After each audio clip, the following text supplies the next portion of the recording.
What is going on, guys? Welcome back to the Movie Trivia Schmoedown. I'm Kristian Harloff. Hey, guys, I'm Josh Macuga. Welcome back here. This is different. There's no match, obviously. We're on a bit of a break. We just finished the Schmoedown Spectacular not too long ago. What a spectacular it was. It was really something special. The whole year was special, and we are now going to be able to reward a lot of the players that were in the league this year, Josh. It's our award season. I love it. Unlike the Oscars or the Golden Globes, these actually matter. Well, we're going to find out exactly. There's a lot of cool categories, and I think that these were voted on by a lot of the competitors inside of the league. The fans certainly had a vote as far as who got nominated. Their voices were heard on the Schmoedown, the Movie Trivia Schmoedown Facebook pages where they kind of voice their opinions. Unbelievably active, that Facebook page. I seem to get tagged in at least 10 to 15 comments a day. Well, the stats that they have, it really is like going to ESPN for the Schmoedown. It makes me feel really mediocre. Well, you shouldn't. At one point, you were the all-time scoring leader. And the all-time most questions asked. Yeah, well, you've competed 10 times. 5 and 5, a solid 500. A solid 5 and 5, and I finally can get that blue fairy off my back. All right, so, but we have a bunch of categories here that we're going to get into, and like I said, it was just nominated really by the fans, voted on by the committee, people who have competed before, or the behind-the-scenes people. We have a committee. If the way that this works, people are like, who voted? If you have competed in the Schmoedown, you could vote. If you work on the Schmoedown, you could vote. If you, for example, the guys from the Schmoedown Rundown podcast, able to vote because they are guys who are constantly involved, league play, they know stuff. So there's a committee, Josh. Yes. All right, now let's get to our very first category. This would be Best Entrance. So who had the best entrance coming into a match? One of the best things about the Schmoedown is the theatrics involved. You certainly know a lot about that. Yeah, I do, and I was pretty bummed I wasn't nominated this year. Which one do you think you should have got nominated for, do you think? What are you most proud of out of your entrances? You had some good ones. I feel like my entrance against, my entrance against you wasn't. I don't think you committed as much as you could have in that one. You don't think so? I like the suit. It was certainly fun. Yeah. But as far as, I don't know if it was better than the ones who were nominated is what I'm saying. I mean, when I chugged the Jameson, it wasn't too bad. I thought when I did the baby carrots, when I crushed the baby carrots and then chugged the beer, not bad.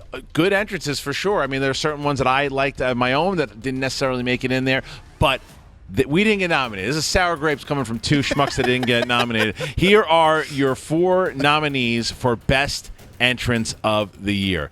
Clark Wolf, the suit against Macuga. Next, Mark Ellis, baby carrot suit against John Roca. Freddie Prinze Jr. coming in as Kanan the Jedi against Sam Witwer, and William Bibbiani as Hannibal Lecter versus Mark Andreyko. Before we announce our winner here, out of those, which ones did you really enjoy? Well, obviously, 2 were poked at me, really, because I gave the suit to Ellis for baby carrots. You did. And the Clark Wolf entrance totally shocked me. Came out to your music. Came out to my music. Came out in a wild suit she got at Goodwill, which half the suits I own are probably from somewhere like that. Right. And Clark Wolf, for all intents and purposes, very serious person in the Schmoedown. She really takes it serious. She did a little dance during that one. Dance Yeah, and everything. it's true. She totally came. But let's be honest, Bibbiani as Hannibal Lecter. Total commitment. That's one you like the most. That's definitely the one I like the most. For me, I like the Freddie Prinze Jr. one, being a Rebels fan. Yes. And the fact with the way that the music played out, the fog machine, he comes out to the Rebels theme and that saber. There's something for me, obviously. But it's a surreal moment, the fact that we got Freddie Prinze Jr. in here, coming out as the Jedi. I mean, probably one of my favorite days here at the office was that and the Campy Knapsack, the team match. Both those guys coming in, a different energy in this whole room. All right, so our winner of Best Entrance goes to, hit it, Macuga. The Beast, William Bibbiani, Hannibal Lecter entrance as Andreyko. William Bibbiani is a guy that we are going to see a lot of in 2017. I'm looking forward to seeing what he's going to show up in next. When my last match against you, he was in the crowd, and after the match, I was like, "How'd I do?" He's like, "Psh." He didn't even say words. I was like, thanks, man. Appreciate that. Right. He probably said, I could have beaten both of you with my hands tied behind my back. All right, our next category. This will be babyface/hero team of the year. Wow. So we have found out that babyface and heels, taken, of course, from the WWE, to where there are certainly good guys, there are certainly bad guys in this league, and babyface is the heroes of the league. This is the team, the babyface team of the year. Here are the nominees. The Wolves of Steel, Mark Riley and Clark Wolf. Team Trek, Scott Mance and Jason Inman. The Schmoes, myself, Kristian Harloff, and Mark Ellis. Team 6 Degrees, Breanne Chandler and Stacey Howard. And Tough Beats, Perry Nemiroff and Jonathan Voitko. These are the heroes of the league, the team. All around very nice people. All nice people, yes. But who the fans really got behind and cheered upon. And you got guys, people, Wolves of Steel, who were early contenders to be champions. Obviously very liked Clark Wolf and Mark Riley. And so the you have pedigree in that team. At any one point, I mean, my goodness. You're right. So out of those, like, this is not for actually team of the year who you think the team was, but who are the nicest? The good guys. Yes, who are good guys. Who are the good guys? Because if you got a guy like JTE running around the joint, clearly not the good guy. With Snyder, those guys aren't good guys. Who is their counterpart? Who do you think those guys are? Top 10 or the bad guys? I would have said hands down Team Trek. Right. Because Mance and Jason Inman are just two of the nicest guys you'll ever meet. But then Tough Beats came along. We pitted them against what seemed like an unbeatable foe. We have a Jeopardy champion and Sam Levine, and Tough Beats took it to him, knocked him straight out. I mean, that was probably the most, maybe like the second most shocking match. They became the Rocky team for sure, and fan favorites very fast. But 6 Degrees also became fan favorites quick. They had their first match beating the Wangers, and then they had that great match against Trek. That match, it's funny because when you look at that match, it is a lot closer than the score indicates. But so a lot of great teams here that were nominated. So without any further ado, who were the fan favorites of the year? Who were the babyface team of the year? Your winners. 2016's babyface team of the year is Tough Beats. Yes! Perry Nemiroff and Jonathan Voitko Love take that is a shocking one to me. I thought Wolves of Steel or Team Trek would have done it, and I honestly thought that myself or Mark maybe could have done it. But Tough Beats, they had an impact. And I would like to see Tough Beats really kind of make a run because they're total underdogs. They're going to be underdogs again. They could win 3 or 4 matches because they complement each other well, know their stuff. Perry Nemiroff seemed to be a little nervous about going into singles competition, but you teamed her up with Jonathan Voitko. She did a hell of a job. And Jonathan Voitko, he knows his stuff. Like I said, every match he sits in that audience. He knows and if I'm not it, I look at him and he's like, and he says it. And they were really likable. Fans really responded to them after that win. So I think a lot of people are going to be pulling for them. Absolutely. 2017. All right, well, with good guys, you got to have bad guys right around the corner, and that's where the heel team of the year, the bad guys of the league, this is the team version of those. And we've had a lot of bad guys in this league, and boy, did a lot of them show up at the Spectacular. Now with the formation you can of smell them come in the room. Well, you got the Lions Den running around out there now, and I mean Dan Murrell himself is now a heel, joining the Lions Den. That was pretty crazy. But the teams, the Lions Den and the Four Horsemen are not teams, but they are a faction. Yes. These are the heel teams that are nominated. Team heroes, ironically. John Schnepp and Robert Meyer Burnett, who is part of the Four Horsemen, they have been talking smack from this day that they started this thing. Team Top 10, the former team champions. Team ETC, Ricky and Elliott. And finally, the reigning team champions, the Patriots, JTE and Jeff Snyder. A lot of rotten people in this list. Stinky, rotten people. Yeah. Listen, I'm tired of us calling them Team Patriots. We should rename them because they are not patriots. There's nothing in about their own them mind. They are. Yeah. You know, they should be expats. Send them back to Ecuador with JT's royal family. Okay. There's nothing about the Patriots I like. Those dudes, nice guys, whatever. But in the league, they are just a bunch of jerks. So that's your vote. Yes. Even Patriots. Over top 10. See, here's the thing with top 10 is Nost, you can tell Nost does not want to be a heel. But he tried. He's embraced but it. he has really embraced it. He has embraced You it. showed him the dark side. He's like, "Where's the pool? I'll jump right in." Matt Nost has become, whether it's taking shots at my family in post interviews, or whether or not it is, you saw him at the Spectacular, and he was really embraced with the sunglasses and the hooting and the hollering. I mean, same top 10, and when you got Roca the loudmouth, it's going to be hard to beat top 10 as the Roca came out of the team. womb as a heel. It's just very true. However, I believe so is Ricky and Elliott, those or guys ETC. Those guys look up smartass in the dictionary. They love being. They're like the DX of the league. I know. Except they just can't win matches apparently. And then you have Team Heroes, which is ironic because Heroes. But you have Robert Meyer Burnett taking that real big heel turn with. He talks a lot for sure. He runs his mouth, but he's been able to back it up. Obviously, the reigning Inner Geekdom champion, which was an awesome match. Great match. So here we go. So the heel team of the year, your winners or losers, depending on how you look at it, are the Patriots. They are the heel team of the year. The reigning team champions are also the heel team of 2016. With winning comes responsibility, and their responsibility is to keep acting like asshats. That's right. Now we're going to jump into the same type of category, but now into singles. We get to the babyface / hero of the year. This is a big category here. We got a lot of nominees. Your first nominee, Clark Wolf, the classy one herself. Baby Carrots, Mark Ellis. The Wild Man, Josh Macuga. Dangerous Dan Merle, although heel now for this whole entire league, has run as a face. Myself, Kristian Harloff. Sam Levine, and finally, Scott Mance. Oof. Those are your nominees for the babyface / hero of the league. I'll take myself out of this one. Obviously, I want to win an award. It means a lot to me. Who's our John Cena?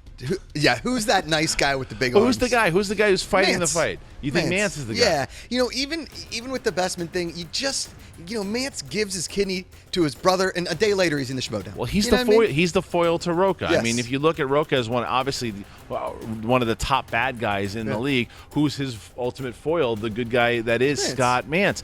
Absolutely, I think he's a guy that can be looked at. You can say Clark Wolf. I don't know if there's anyone who the fans had her back from day one, and we're rooting for the. I mean, this is also what the babyface is who's the crowd really behind, and they've been behind a lot of these people. Yourself, obviously, from your victory against JTE and just things that you did. I mean, you've won the fans over. Man, what happened with you, obviously, after Finstock stabbed you in the back. So I mean, there's a lot of things that I think that there would be a case made for you, Sam Levine. I love doing this year in review because I keep thinking about that was fun. I remember that. Right. That's all it is. So all right, so here we go then. Our babyface, our hero of the year. Come on, me. Baby Carrots. Mark Ellis winning the award here for babyface. It makes sense. It does. You think about it. It does. The run. He was 1-1. He came out in my match with a Best Friends T-shirt to the Friends theme song. How can you vote against him? The thing is with Ellis is that he's out there to make you laugh, but that's where he gets you. Yeah. Because the thing is with him is that but he comes in there and he shakes the hands. He doesn't. The only time he really talks smack, obviously, was against Roca, and Roca just kind of brings that out of you. But I think that was another reason that really put him over with the fans is that he showed that he was more than just jokes. And Roca was on this historic run, and then Ellis just showed once again, hey, I'm the good guy here. And he said it. I'm going to be the good guy. He takes it over, and then there you go. So Mark Ellis is our babyface hero of the year. Two things that are less threatening than Mark Ellis. What's that? Legitimately, baby carrots. They're the least threatening of all the vegetables. They're not very threatening. No. And his just overall disposition. Mark Ellis, the nicest guy I'll ever meet. He just wants to tell some jokes, play the game. That's it. All right, so congratulations to Mark Ellis. You are the babyface / hero of the year. And then we get to our heel, our villain of the year. All right. Is there one nominee here? There are a couple of nominees here, and I think that and look, I know I've been following this race as we had about 55 to 60 people vote. This was a very close race. Really? Very close race. And I'll tell you at the end who was close, and you can guess. I could probably guess. All right, so here are your nominees for heel / villain of the year. Jeff Snyder. JTE. Andy Signor. Finstock, and finally, John the Outlaw Roca.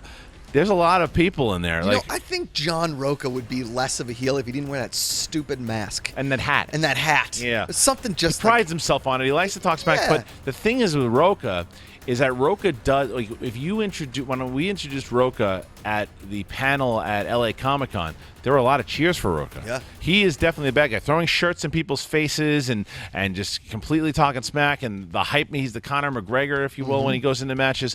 He does that well. But he doesn't get booed the way certain other people do. No. JTE wakes up in the morning and his neighbors boo him. Yes, they do. Yeah. His roommates, his neighbors, everybody around. There's something to be said.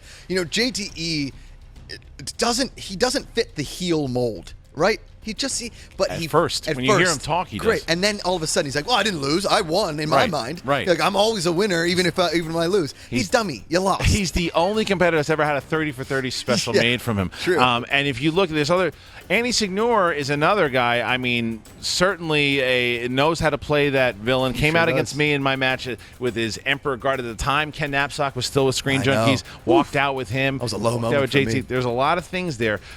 So this and Jeff Snyder, certainly part of the Patriots. I think Jeff Snyder might be the most vocal of the heels. Yeah. But as far as the most energetic and in your face about it, Roca or JTE.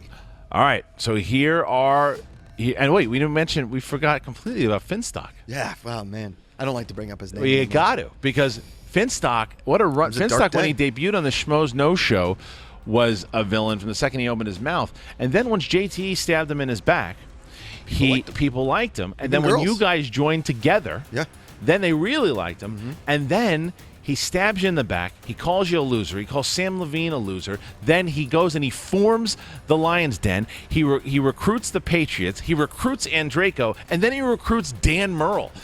How does he do this? I don't know. You tell me. You were the one. But so it's like your wife breaking up with you on your wedding day after the most beautiful wedding. She says, "I do." She cries, and it's like, "I think this is over." I won that match for them, for us. Yeah. Finstock. He's had a couple lucky tries in the singles competition, and I mean, he beat Schnepp, but we figured out that Schnepp isn't very good at trivia. Right. But love him to death. Thank you for the shirt, John. But Finstock is literally dead weight on any team. Right. He is. I mean, I drug him that whole match. The only thing he got was Louis Gossett Jr. Thank God. Everything else. I mean, he didn't even know that The Fifth Element was the final answer. He didn't even heard of the movie. So you're voting for Finstock? Yeah. Okay. All right. So here you go. So your winner for Heel of the Year, The Outlaw. Whoa, John Roca is You your can see it. Heel of the Year, but not by too far away. From JT. JTE, right on his tail. Love it. But John Roca is your Heel of the Year. Makes total sense. He's going to wear that award with pride. He's going to do it well. All right, now we're going to move into a category that has been debated here for a little bit, and there were a couple of runs that throughout the entire season it looked like it was going one way, and then it started to shift in another way, and then it just kept turning back and forth, and that is Rookie of the Year. So the way Rookie of the Year is, I wasn't eligible for this. you were not eligible for this. You could never be eligible for. I mean, 10 we got to give you an award for. You're going to be punch drunk. Most punch drunk. Yeah, yes, absolutely. Yes. All right. So Rookie of the Year works if you have ever competed in a match ever in the Ultimate Schmoedown Tournament 2015 or 14. You are not eligible for this category. So here are your nominees for Rookie of the Year. The Inglorious One, Sam Levine. The Beast, William Bibiani. Classy, Clark Wolf. And the In-Snyder, Jeff Snyder. Mm-hmm. Look, start with Jeff Snyder here. Jeff Snyder with the run, both of his victories, 2 knockouts, the victory against El Miambe, then the victory against Jason Inman, the TKO there. Just lost by a one name, not even one question, one name against Sam Levine, and then lost that match to where he just didn't play too well against Chris Stuckman. Right. Classy Clark Wolf with 3 straight guns blazing. 3 straight victories. Took away your title shot. Took away Finstock's title shot. Took away Finstock having a title shot. He almost did. Unbelievable. Took away Sam Levine's title shot. Got to the title shot, and then in her first year gets into the Ultimate Schmoedown. Crushed it. Casey McNair, William Bibiani. debuts by breaking the single record. He's like a pitcher coming out throwing no-hitter in his first game. He didn't get any questions wrong. He only had to go to multiple choice once. And then you got Sam Levine, who again comes out, makes the tournament, goes 2-2, ends the year 3-2 after avenging his your loss. I guess not your loss, but your breakup with beats Finstock. Thank you, Sam. So Sam Levine. Here's the thing with Levine too is Levine, when we played the game, phase 2, phase 3, whatever, he was so unbeatable in the game that when he came on this, I was like, oh man, he's going all the way straight to the title. But the Russian is cut. Yeah. He's not a machine. He's a man. And Sam Levine showed that a little bit. But I will tell you what, his snark and his side comments really make the match They interesting. really do. Yeah. All right. So then, Rookie of the Year. The winner of Rookie of the Year is classy Clark Wolf. Way to go, Clark. Congratulations. Clark Wolf. I mean, and she kind of ran away with it. I mean, if you think about it, Bibiani had a fair amount of votes but it's one victory. We don't know what he's going to do. Clark has made a career of himself, became one of the superstars of the league. Has had an okay run in the team in the team league, but she came out strong. There was a lot that she did, so I think it's well deserved. One of the more I felt, my first match against her, almost felt like I got that first punch to the nose, and I was like, wow, she hits harder than I thought, and she just smoked me. She was really good. All right, and now we get to. Now we're going to start to get some matches here. This is the team match of the year. What was the best match that happened this year? Okay, so your nominees are from the Schmoedown Spectacular. The championship match between the Patriots versus Top 10. Of course, the Patriots taking the title. Top 10 versus Rotten Tomatoes. Ooh, that was a good one. A battle that got Top 10 the shot against myself and Mark Ellis and ultimately took them to the title. Wolves of Steel versus Real Rejects. The Wolves of Steel won the match when the Real Rejects decided to not take advantage of opponent's choice. And finally, the match from not too long ago, a lot of controversy around it, the Force Bros versus the Council, the Star Wars match. Man, talk about your controversy over there. That match, not only was that one of the more entertaining matches, that was one of the more fun times, like I said before, to be in this room. There was so much craziness going on that, and in your defense, and there's so much happening, and Freddie Prinze and Sam Witwer always had something to say and yell. It's easy to get a little backed up. It was tough. Listen, and I talked about it in the video at the end of that match. When I looked over and I looked at Freddie's thing, it looked like it said Swindler, but he, of course, said, nerve herder. And as he's been tweeting out, he did it on purpose to where he just, I got it right. He's been playing the heel. So it looks like those guys were going to try to make that rematch happen at Star Wars Celebration. But then you got the Patriots versus Top 10, that match. Great match. When it comes down to the wire, when Jeff Snyder and JTE turn to one another, and they don't know what's it going to be. Harvey Keitel, what's going to be the answer? I don't know what it is. He turns around, and Jeff Snyder answers at the last second, and your new champions. I mean, a lot of drama there. Insanity. So personally, I think it's between those two. Myself, you got a clear favorite in that? Force Bros. Over the Top 10 match. Yeah, right. That match was just way too much fun. All right, well, the winners for the team match of the year. Force Bros versus the Council, riddled in controversy, but it is the match of the year, and we will see a rematch to that. I'm thinking Star Wars Celebration. We are hoping, but that is it. I personally voted for the Patriots in Top 10. That match to me was the match that I couldn't believe it. There was a lot of question. Yeah. If all four of them challenged just you to a Star Wars trivia at the same time, do you think you could carry yourself? Do you think you versus the four? No. No? You don't think? I don't think I could beat Sam Witwer. Really? No. Wow. I've never claimed to be. I know my history and my Star Wars. I know how to argue Star Wars very well. It's the details. There's Ken Knapsack can get through. There's certain things that Ken Knapsack and Sam Witwer know that I can't pull that kind of stuff. There's certain things that I know, like planets and things of that nature, but but not the way that those guys do. And John Campea also. Freddie Prinze Jr. will admit he's terrible at this.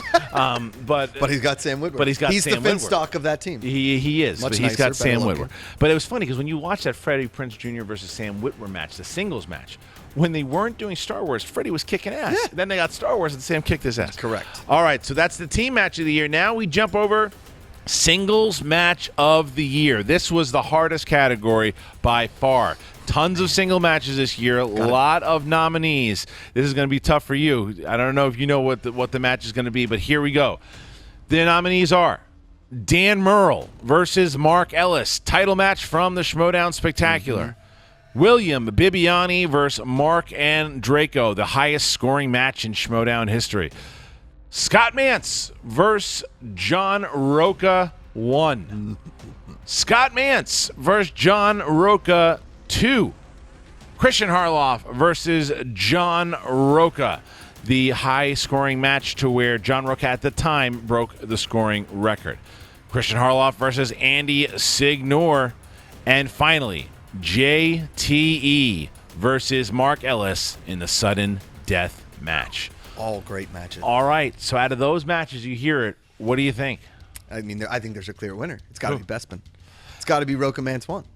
Yeah, that's up there. I think for me, Roca Mance 2 with Roca starting his run. Yeah. So those are all right. Here we go, and the winner of the singles match of the year, John Roca versus Kristian Harloff in the Ultimate Schmoedown match 21-19. Whoa. I'm very happy Did you rig that? I did rig it. Yeah, No, well I'm done. very happy that those votes came in. That was a great match, though. Mance Roca won. I think the match itself, it was the drama behind it, I think. Yeah. The Bestman alone, it was memorable. Yeah. But for me personally, it's the best match I've ever been in. Yeah.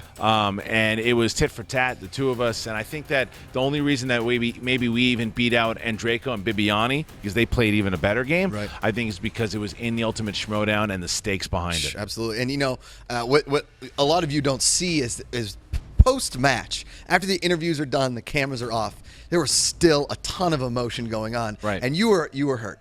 You were hurt at the end of that one. You just looked at me with that look of consternation. I played a good game. I know. That's what sucked Played a great about it. game. It was like 19 points. It was like I had played a great game. Yeah. And it just that was Roca's best game. Yep. And so, that was it, and Roca deserved it. And like I said, I had started the revenge tour with you. Hopefully I can end it with Roca.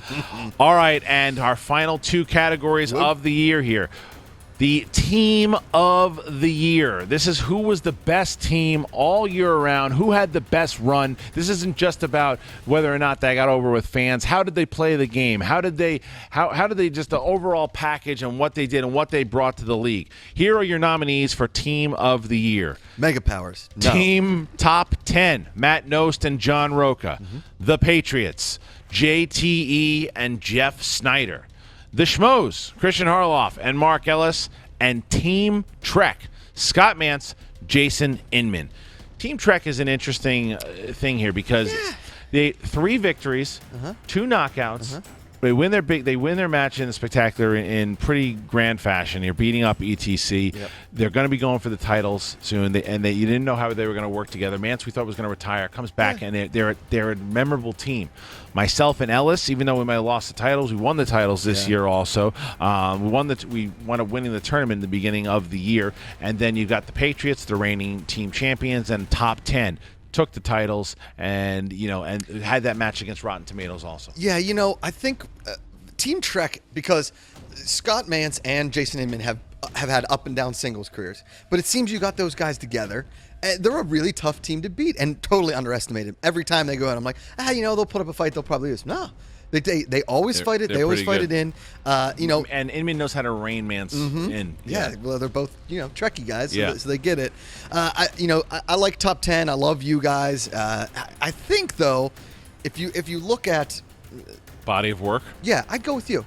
You go with the Schmoes. I'd go with the Schmoes. Yeah, for All sure. right, well, we're about to find out right now the winners of Team of the Year, the Patriots. The reigning team champions, the Patriots, are the team of the year. Schmatriots. Listen, I have to say I agree with it. I'll tell you why. They're tough. The way that this team was formed was because JTE stabs Finstock in the back, reaches out to Clark Wolf, and was going to fill that team. She says no and joins Mark Riley. Everyone thought they were going to be champions. Didn't work out that way. Yeah. Then that same decision, you join with Finstock. You guys don't work out.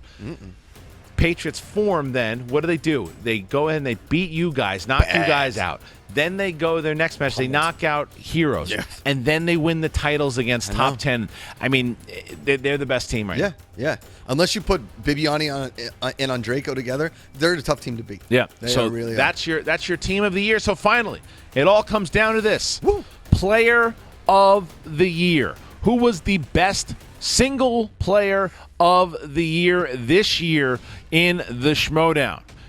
All right, your nominees are the former champion of the world, Mark Yodi Riley, the outlaw, John Roca, Baby Carrots, Mark Ellis, and the reigning movie trivia champion, Dangerous Dan Murrell.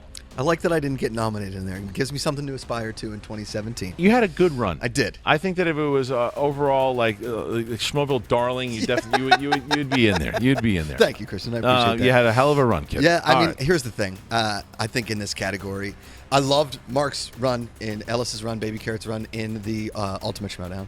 I think that he really obviously put up a fight against Dangerous Dan, but it just seems like Dan Murrell is an immovable force. He really is. When you think he's down, he comes back up. He's so tough to beat in the speed round. He's ever been down. No. He's just, he beat up Clark Wolf. He beat up Mark Ellis. He put the smack, every time he put the smack down on Riley hard. But the one thing, though, that Dan Murrell has going against him, a lot of Collider people voting in this particular category. Yes. All right, so here we go. Out of those players, your winner for Player of the Year, Dangerous Dan Murrell. Yep. But this was a lot closer than I thought it would be. Mark Ellis was right there behind Dan Murrell. And I think if Mark Ellis would have beaten Dan, it's a lock. Yeah, 100%. It's a lock, but he didn't. Yeah. And he didn't. Dan Murrell beat Mark Ellis. Dan Murrell beat Mark Riley. And now Dan Murrell faces John Roca in 2017. So, I mean, the tension in this room for that match is going to be going to be crazy. But look at what Dan Murrell did. Yep. His first match, he opens up the league and beats John Campia in TKO. Yeah. Then he goes and he beats Scott Mance, who had just beaten that Rokov, that Bestman thing, TKO. And then he goes and he beats Mark Riley for the championship in his third match. In his fourth match, a title defense against Clark. TKO. Yeah. And then for his second defense, he goes and he defends the title against Mark Ellis in a great match. Sure. But he's got he ties Mark Riley 5 straight wins. He ties Mark Riley 5 straight wins without a loss. I mean, you can't argue. I really don't understand how it was so close, to be honest with you. Truth. I don't know. I mean, 2017 is going to be a big year for Dan Murrell. How many title defenses does he come up against? Who becomes? I mean, listen, John Roca put on a clinic. You both put on a clinic that day, but 21 points. He's not to be underestimated. But gee, I mean, Dan Murrell, he just seems like he's unbeatable. Who do you got? Murrell and Roca. Murrell. You got Murrell easy. Easy. Yeah. Right now, I think that the only one that's really a threat to Murrell could be Bibiani. But the question is, Bibiani now goes up. This is what we're going to do. This is our awards. We're all done with the awards. First of all, what did you think about the awards? Did it go the way you thought that it would? Go ahead and comment. But I got a little preview, a little special for you. A couple matches coming down the pike in 2017. Let's start with this one. Yeah. No, go. Josh Macuga against Finstock. It's a match that people are going to want to see. It's not a title. If I don't knock him out, I'm going to be upset. You think? I don't know. I don't want to even see the third round questions. Well, I mean, the third round, it's not very easy to knock him out, though. I know it's not. I mean, he has some pretty good luck in singles competition. I should know. I'm pretty much the luckiest guy in the Schmoedown. Yeah, but you're looking for a knockout. Oh, I 100%. I want to glass Joe him. I don't even want to. TKO, 3 knockdowns, first round. That's it. All right. So then we've got Mark Andrejko, who's 0-1, but he is getting a shot at the Inner Geekdom Championship against Robert Meyer Burnett. The Inner Geekdom works a little differently, where it's not so much of a ranking system as if you're qualified, if you know your stuff, you can get a shot at the belt. Does Andrejko take the title from Burnett? I think Mark Andrejko is, we haven't talked a lot about him. We talked a lot about Bibiani, the Beast, even though the Beast won, but Mark Andrejko was not far behind. Right. I mean, that was a super tight match, super high scoring. Those guys both know their stuff. Robert Meyer Burnett, he's no, wolf in sheep's clothing, but he's going to get beat by Mark Andrejko. You talk about one of those wolves, Mark Riley against myself. Yeah, I think that your revenge tour it started off hot against me. I think you're probably going to take out Mark Riley, and then I think you might lose to Roca again. Well, I got Andy first. Oh, I got Andy. If you don't beat Andy, I might quit Collider. Yeah, I know. I have to go through. That's a little path I got to go through. So let's see who else we got. We got Mark Ellis is going to be. Mark Ellis wants to stay off the map for a little while. Okay. Mark Ellis does not want to compete for a bit. I can't see that happening for very long. But right now, no matches in store for him. And then we mentioned, of course, John Roca versus Dan Murrell. Bibiani is going up against JTE. Ooh, that's going to be an awesome match. Is it? No. Yeah, JTE's going to get smoked. You think he's gonna, Yeah. You got to give it to JTE, though, because I understand the thinking. It's a challenge. I understand the thinking. I can't imagine that once I put the poll up on Twitter, it's going to be probably, I would say it's 90-10, maybe 95-5. Yeah. But the thing is, I understand JTE's thinking and challenging him at the Spectacular. It's if he beats him. Yeah.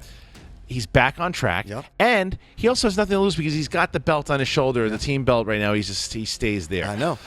So, are there any other matches out there that haven't happened that you want to see? I'm looking forward to the team championship. Trek versus who do you got in that one? Trek or the Patriots? See, like I said before, the Trek always comes in just total underdogs. You totally don't expect them to win.